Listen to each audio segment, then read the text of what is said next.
Hello folks, it's Maddog Merv and welcome to Morning Coffee with Maddog Merv. And today, well, we have a beautiful day. I'll explain what's going on weather-wise and everything else wise and even maybe wise guy wise. Let's see what we got going on the channel, shall we? Welcome to Morning Coffee. Maddog Merv today. Got our French roast this morning again. I wonder I'm a big fat guy. I mean, holy cow. I always had a schmear. A schmear. He's probably going for bagels. He's trying to steal. Oh my gosh, I can't even believe it. I have no clue. And I got a bunch of chores to do. Oh, who wants to do that? So this last week we looked at the engine in the that we're doing for the Torino. And well, as you can see, there were a lot of choices. The fun thing about this 3D printing for me has been that I have greater access to things that I really would like and really have wanted to build over the years. And car models, as we all know, have been real hit and miss, mostly miss, as far as the quality of engines and other components. So the 3D printing world has definitely opened up a lot of wonderful things for me. And the engines, well, again, the stuff they try to pass off as a certain thing, oh, sometimes it's a total joke. But with the advent, excuse me, the addition of being able to 3D print things and get 3D printed engines or just components, wow, what a big difference. So I hope you guys got something interesting out of that engine video, and I know there'll be another one coming up before too terribly long, because I've got other projects here and other engine choices to make. On the kit hoarder stash, we looked at a couple. We looked at a couple of the resin kits that are out there. One being the Cheech and Chong kit, which there's a lot of stuff in 164, and there's a lot of stuff in HO. And let's see, I was going to show you guys maybe.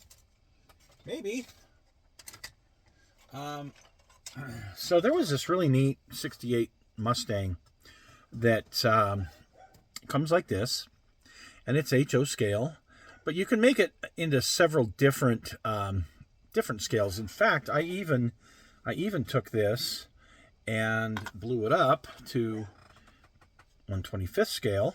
Yeah, I'm trying to cut the windows out so I can actually use it. I'm gonna leave the hood closed on this one, and several of them now I'm gonna do as curbside.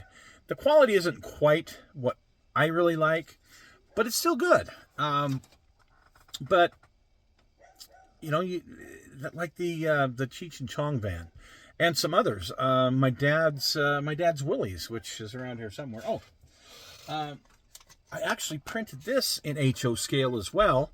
I'm going to actually give that print to Tim Dumas. Remember the guy with Bingham Canyon?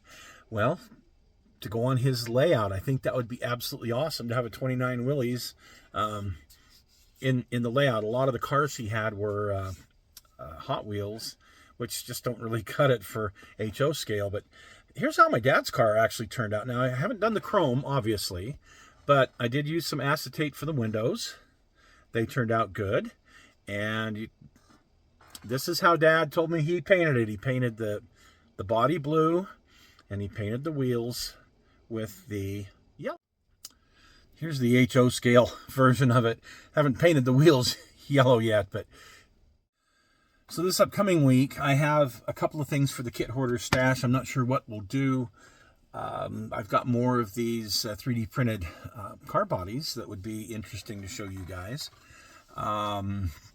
But I also have a couple of aircraft that I've picked up and would like to show them to you. They're older kits, and so I don't think you're going to find a review anywhere on them, which is kind of fun.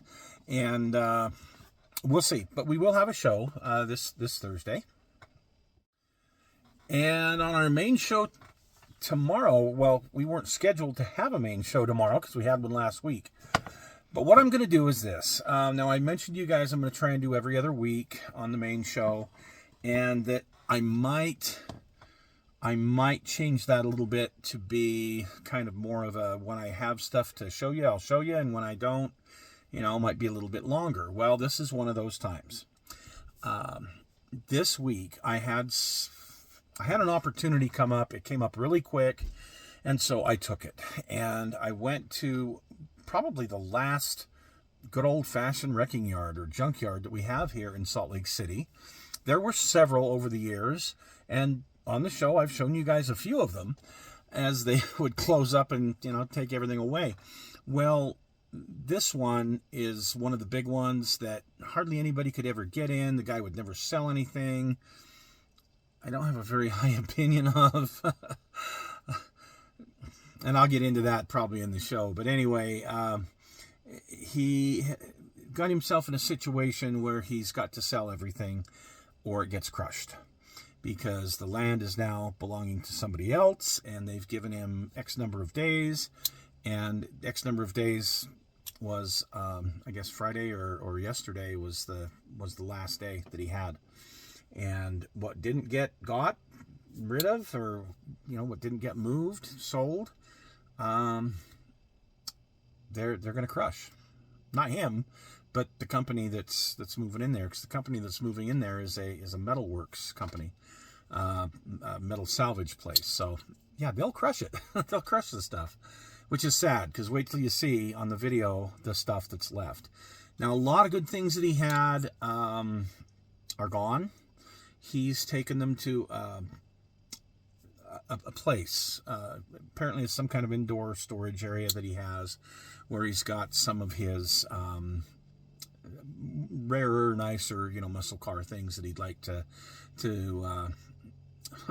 that he'd like to just have sit there and never do anything with until he, kicks over, and then somebody else will get them. So, yeah. Anyway, a lot of good stuff got left at the old place, and I got in there. I got a tip that this was happening, and unfortunately, it was very limited time. It's not something that I could put out on the channel and say, hey guys, here, call him and see what you can do.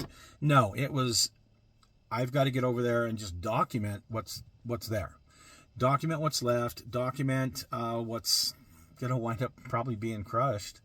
That's the sad truth of it. But I did that. So I'm getting it edited, and if I get it done in time, it'll be out first thing in the morning, and if not, it may be another day or so. But we will have actually a main show this week. What does that mean for the next week after? I don't know yet, but I can just tell you guys that we're going to have morning coffee. Sunday mornings, that's going to happen. So that's kind of going to be your heads up as to, are we doing a show? Are we not doing a show? That kind of thing. I've just had to make some changes with all I've got going on right now. So anyway, tomorrow's show is going to be sad, and it's going to be interesting to see. Interesting to see the things that I have to show you guys. So tune in for that. So this week, well, you heard one of the big things was getting over there and getting the photo documentation of this last wrecking yard in Salt Lake City. And other than that, I've been doing, of course, a lot of 3D printing. Trying to find, I've been having issues with some of these Mustang kits. And I've been trying different angles and different things to print it. Because I've had a few little issues come up in the prints that I'm not happy with. And the same with the Cougars. And I just haven't found anything that I really, really love yet.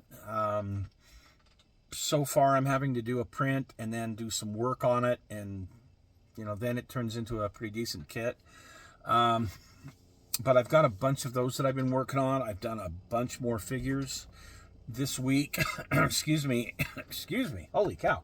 And it's been very enjoyable for me to be able to get some of these things together that I've wanted for a lot of years. like the Mustang Coupe, or Mustang 67, 68 Coupe convertible that just hasn't been out there. Well, I've been wanting them for years. And as you guys know, I've got all those fastbacks. Well, now I have some coupes to go with that. And I have more Cougars to go with my Cougar collection. And in fact, one of the ones I've done just recently was the 70 Eliminator. 70 Eliminator. Ha ha ha. Not the 69, but a 70 Eliminator. I've got a couple of those. So it's been a good week as far as getting all of those kind of things done. Engine parts and tires and wheels and just all sorts of real cool stuff. So anyway, I'm going to let you guys go. We will see you hopefully tomorrow. It'll be in the next day or so. I'll get this thing out on this junkyard, and then we'll do a show on Thursday. Don't know what we'll do for the stash. We'll do something, and then we'll see you back here for morning coffee next Sunday. So thanks for joining us, folks, and we'll see you again soon.